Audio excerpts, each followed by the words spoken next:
Chào anh chị và các bạn thân mến. Hôm nay em nấu món phở bò cách làm tại nhà và ăn dần.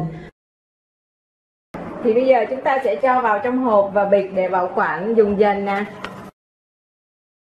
Thịt nạm thì thơm, mềm, muốn thái dày, thái mỏng gì cũng được, nó không có bị bể nát. Gân rất là trong, mềm và dẻo lắm. Hôm nay em làm cái cách này là em dùng phở tươi sấy khô, nhưng mà khi anh chị ăn thì cái bát phở nó y chang như phở tươi mình đã đi ra ngoài quán ăn vậy đó. Phở tươi sấy khô anh chị nhé. Cho một chút nước vào đây nữa.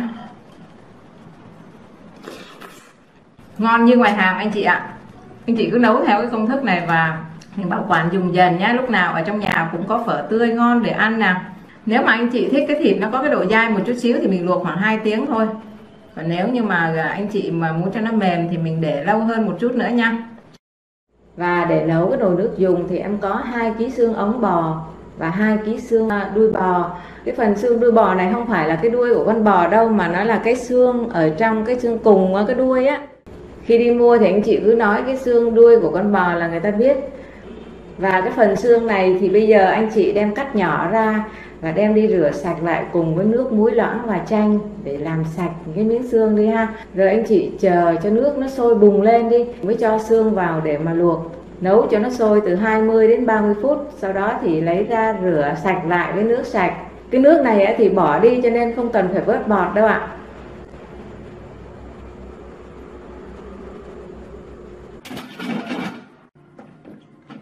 Đây là cái miếng gân bò nè.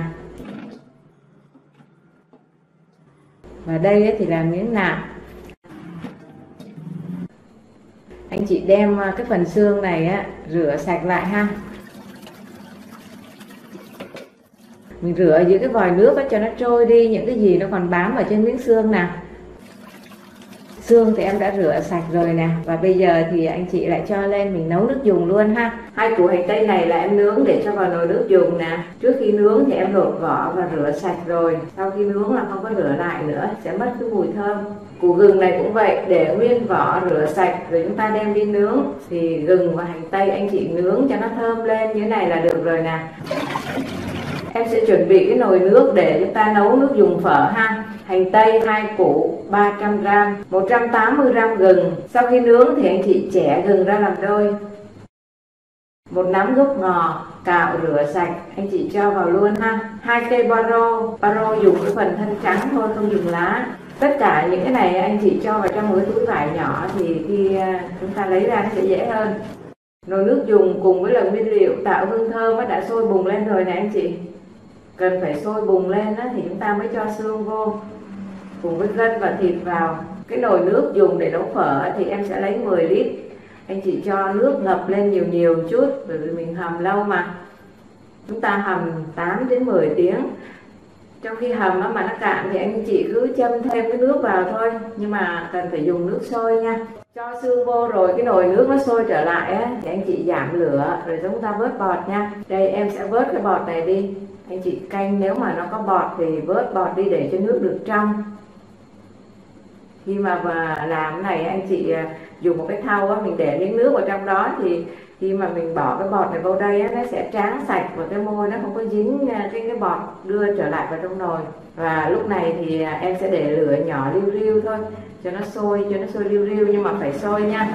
Có bọt thì anh chị canh vớt bọt, mà nó cạn nước thì anh chị châm thêm nước dùm em. Nếu mà châm nước lạnh vô là xương nó bị cầm lại, nó không ra nước ngọt đâu. Em chuẩn bị 5g hoa hồi, 2 trái thảo quả, 3g đinh hương, 2g quế, 2g trần bì hay còn gọi là vỏ quýt.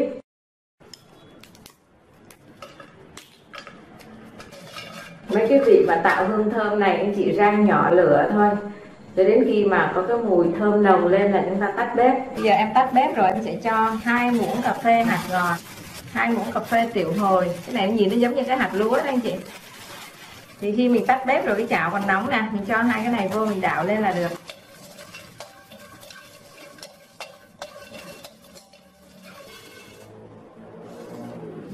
Các hương liệu đã rang thơm rồi thì em cho vào trong một cái túi vải nhỏ như này nè, để mình cho vào trong nồi nước dùng khi lấy ra nó dễ.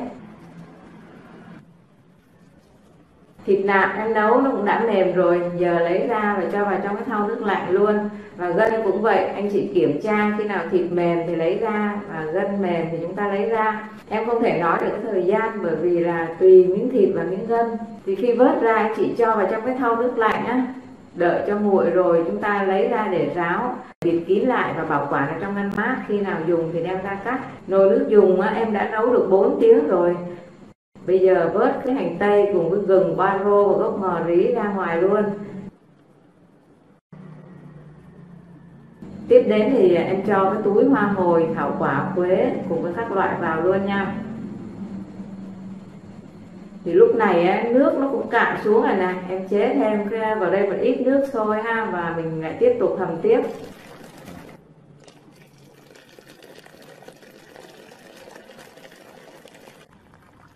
Anh chị để lửa nhỏ cho nó sôi riu riu thôi, và chúng ta hầm tiếp 4 tiếng nữa ha. Do hầm còn lâu lắm cho nên là bây giờ thì anh chị đậy cái nắp cho nó hé hé nè, để tránh bụi nó rớt vô, và nó cũng làm giảm cái lượng bốc hơi nữa.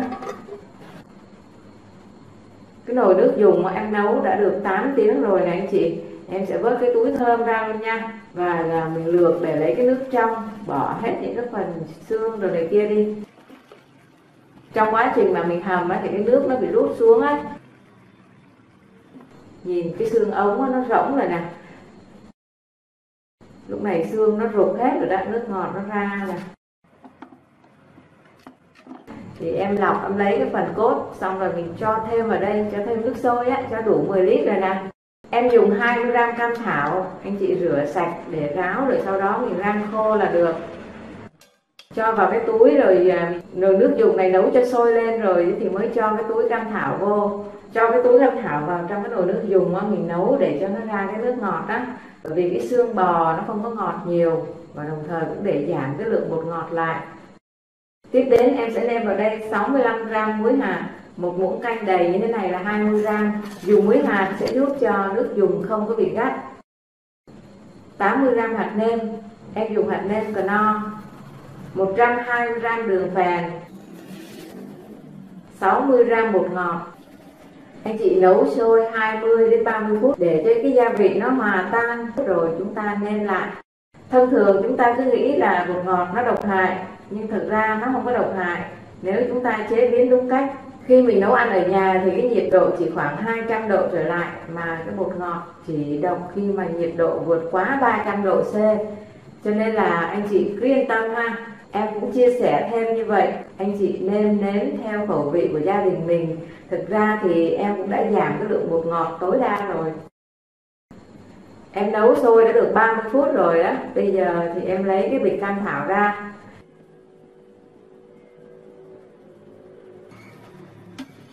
Chú cha cái nước của nó trong ghê luôn á.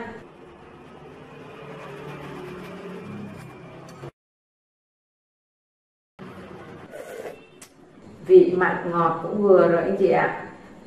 Em nêm nó hơi nhạt một chút, vì khi mà ăn phở thì em thích nêm thêm chút tương ớt, chút tương đen, lúc đó cái vị nó sẽ vừa ăn hơn. Đây là cái nồi nước dùng mà em để nguội hẳn rồi nè. Để anh chị thấy là cái nước rất là trong luôn ha.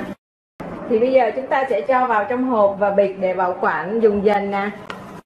Ở trong này cái lượng cam thảo nó cũng làm cho cái nước phở nó ngọt rồi đó. Thì anh chị nào mà không thích dùng bột ngọt có thể giảm bột ngọt nữa vẫn được. Còn nếu mà nấu bán thì anh chị phải để cái mức này, hoặc là tăng thêm nữa. Tăng bột ngọt phải không? Tăng bột ngọt, nếu mà nấu bán là phải tăng bột ngọt nhiều. Cái bịch này bây giờ là mình để ngăn mát hay là ngăn đá này? Cứ như thế này thì anh chị để trong ngăn mát tủ lạnh nếu như mà mình dùng trong 1-2 ngày. Còn nếu mà anh chị để lâu á thì chúng ta để ở trong ngăn đông nha.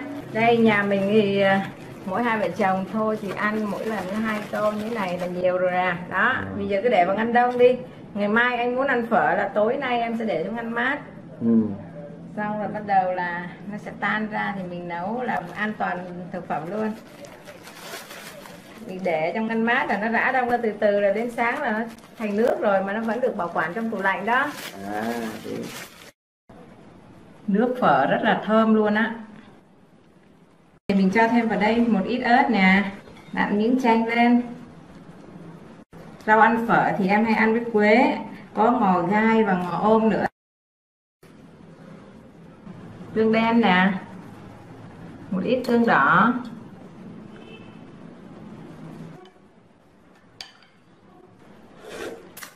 nước phở thơm và đậm đà, không có mặn mà cũng không có lạt.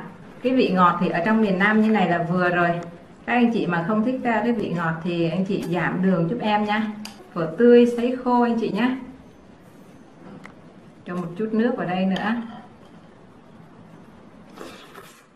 Ngon như ngoài hàng anh chị ạ. Anh chị cứ nấu theo cái công thức này và bảo quản dùng dần nhé. Lúc nào ở trong nhà cũng có phở tươi ngon để ăn nè. Nếu mà anh chị thích cái thịt nó có cái độ dai một chút xíu thì mình luộc khoảng 2 tiếng thôi. Còn nếu như mà anh chị mà muốn cho nó mềm thì mình để lâu hơn một chút nữa nha, 2 hoặc là 3 tiếng gì đó. Tuy nhiên là em nói với chia sẻ như vậy nhưng mà anh chị cũng cần phải kiểm tra khoảng cỡ 1 tiếng mấy là mình kiểm tra được rồi, tại vì cũng cần tùy thịt nữa. Gân và thịt nạm rất là mềm, nhưng mà như anh chị thấy em cắt ra anh chị nhìn thấy cái lát nó vẫn còn nguyên đẹp ha. Khi mà mình nấu xong mình cho vào ngăn mát bảo quản á, cái thịt nó sẽ se lại, mình cắt nó rất dễ.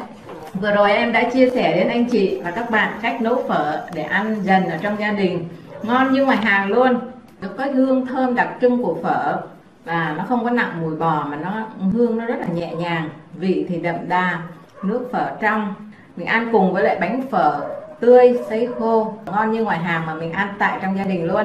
Ở trong cái video tiếp theo em sẽ chia sẻ đến anh chị thực hiện một tô phở hoàn chỉnh. Do cái video cách nấu nước dùng phở này thời lượng khá là dài mà em thì muốn chia sẻ chi tiết để anh chị dễ thực hiện và thành công ngay lần đầu luôn. Cảm ơn anh chị đã theo dõi. Xin chào và hẹn gặp lại anh chị trong những video lần sau.